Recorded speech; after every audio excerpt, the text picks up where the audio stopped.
नमस्कार दोस्तों। स्वागत है आप सभी के गवर्नमेंट जॉब सीपी का ऑफिशियल यूट्यूब चैनल पे।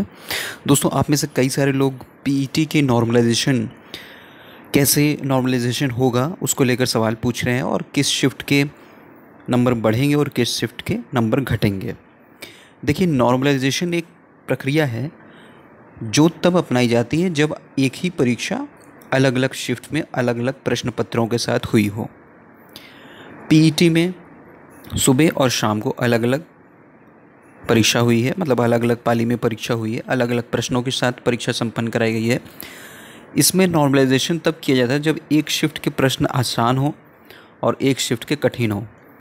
तो जिस शिफ्ट के प्रश्न आसान होते हैं उनके कुछ अंक काट लिए जाते हैं और जिस शिफ्ट के प्रश्न कठिन होते हैं उनको कुछ अंक एक्स्ट्रा दे दिए जाते हैं। अब कुछ लोग इसमें ये भी कहते हैं कि सिर्फ एक्स्ट्रा अंक ही दिए जाते हैं जिनका कठिन होता है, जिनका शिफ्ट आसान होता है उनके अंक काटे नहीं जाते हैं।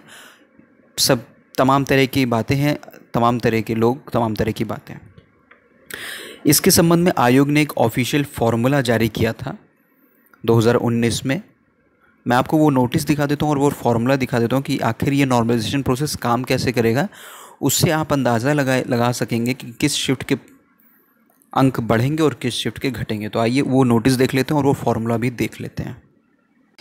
तो ये वो नोटिस है दोस्तों, 22 मई 2019 की। इसमें आयोग लिख रहा है कि आवश्यक सूचना आयोग द्वारा समूहगात श्रेणी के अंतर्गत आने विभिन्न समारोह पदों पर सीधी भर्ती के माध्यम से चयन हेतु विज्ञापन प्रकाशित किया जाता है और उनकी लिखित परीक्षाएं आयोजित की जाती हैं।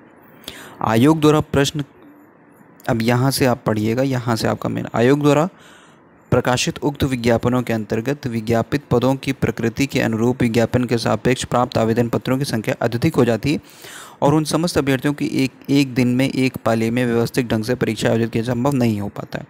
उक्त स्थिति में परीक्षा को 2 अथवा अधिक शिफ्टों में आयोजित कराया जाना अपरिहार्य हो जाता है। आयोग द्वारा 2 अथवा अधिक शिफ्टों में आयोजित की जाने वाली ऑफलाइन ऑनलाइन परीक्षाओं में अभ्यर्थियों को न्यायपूर्ण ढंग से अंकों के निर्धारण तो विशेषज्ञों की एक नॉर्मलाइजेशन कमेटी गठित की गई। उक्त कमेटी द्वारा संस्तुत नॉर्मलाइजेशन प्रक्रिया को आयोग की बैठक 17 मई को अंगीकृत किया गया। आयोग द्वारा पूर्व में प्रकाशित विज्ञापनों में जिसमें चयन लिखित परीक्षा का आयोजन नहीं किया जा सका है और भविष्य में एक से अधिक शिफ्टों में आयोजित की जाने वाली परीक्षाओं पर नॉर्मलाइजेशन प्रक्रिया को लागू किए जाने का निर्णय लिया गया है। नॉर्मलाइजेशन प्रक्रिया का फॉर्मूला ये है। The normalisation process will be, ये इनकी एक समिति थी आयोग की जिसने ये फॉर्मूला बनाया है। The normalisation process will be carried out for the multiple session papers only and the following formula will be used by the commission for the purpose. The normalization of marks obtained by the candidate is done based on the fundamental assumption that in all multi-session papers the distribution of abilities of candidate is the same across all the sessions। अब ये आप formula देख रहे हैं, जो ये formula लिखा हुआ है इसमें देखिए, अब ये सब MI ये सब जो भी चीज़ें यूज़ की गई हैं, देखिए नीचे यहाँ पे लिखा हुआ है। ये तो आपका हो गया फॉर्मूला। इसमें कौन सी चीज़ें ली जाएंगी वो हैं ये। अब इसमें सबसे पहली जो चीज़ है वो है आपका actual marks obtained by the candidate in the, एक सेशन में किसी के कितने एक्चुअल मार्क्स आए हैं कैंडिडेट के, वो हो गया आपका MIJ।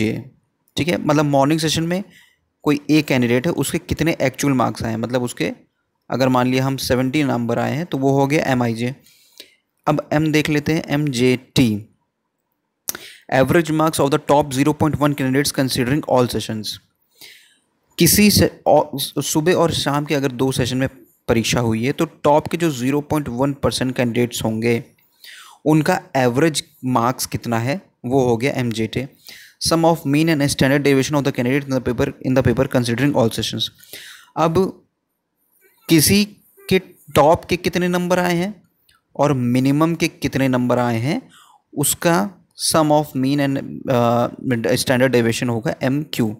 ठीक है, मतलब टॉपर के कितने नंबर हैं और सबसे कम कितने नंबर आए हैं उसका एक एवरेज निकाला जाएगा। Average marks of the top candidate in the session, sum of mean marks of standard the i session. Using this method the normalised scores are calculated. तो ये है भैया, बहुत मैथमेटिकल फॉर्मूला है। इतनी मेरी मैथ्स दोस्तों अच्छी नहीं है, ये फॉर्मूला है, इसी फॉर्मूले से आपका नॉर्मलाइजेशन होगा। और जितना मेरी समझ है तो UP पेट में जो मॉर्निंग का शिफ्ट है वो इजी था कुछ हद तक, जो इवनिंग का शिफ्ट है वो थोड़ा सा डिफ़िकल्ट था, थोड़ा सा डिफ़िकल्ट था, बहुत डिफ़िकल्ट नहीं था। तो ज़्यादा इसमें कुछ नहीं होगा।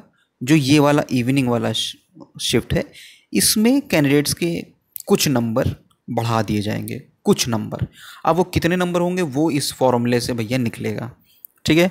अगर कोई मैथमेटिक्स का गुरु हो और इस फॉर्मूले को समझा सके तो प्लीज़ कमेंट सेक्शन में समझाने का प्रयास करिएगा, ताकि हम अपने वीडियो के माध्यम से और लोगों को भी समझा सकें, क्योंकि बहुत मैथमेटिकल फॉर्मूला है, सब समझ में नहीं आ रहा। मीन, स्टैंडर्ड डेविएशन क्या है क्या नहीं है, ठीक है। होगा यही कि इवनिंग शिफ्ट का जो है उसके कुछ नंबर बढ़ा दिए जाएंगे, ठीक है। Morning shift as it is, क्योंकि वो तो नॉर्मल था, इजी पेपर था, एज इट इज़ रखा जाएगा। काटा पीटा किसी का नंबर नहीं जाता है, ठीक है। जो डिफ़िकल्ट सेट है उसके कुछ नंबर बढ़ा दिए जाते हैं सभी कैंडिडेट्स से। अब वो 2 नंबर भी हो सकते हैं, 3 भी हो सकते हैं, 4 भी हो सकते हैं, ठीक है। वो 10 भी हो सकते हैं। अब वो कितने नंबर कैसे निकलेगा वो इस फॉर्मूले से निकलेगा, ठीक है दोस्तों। तो ये आपका ऑफिशियल नोटिस है। ये ऑफिशियल नोटिस आप डाउनलोड कर सकते हैं हमारे टेलीग्राम चैनल से, और हमारे एंड्रॉयड ऐप पे भी पड़ा हुआ है ये। अगर आपने हमारी एंड्रॉयड ऐप अभी तक नहीं डाउनलोड की तो दोस्तों उसको डाउनलोड करके अपना रिव्यू ज़रूर दीजिएगा। आपको उसका लिंक जो गूगल प्ले स्टोर का है वो आपको डिस्क्रिप्शन बॉक्स में मिल जाएगा।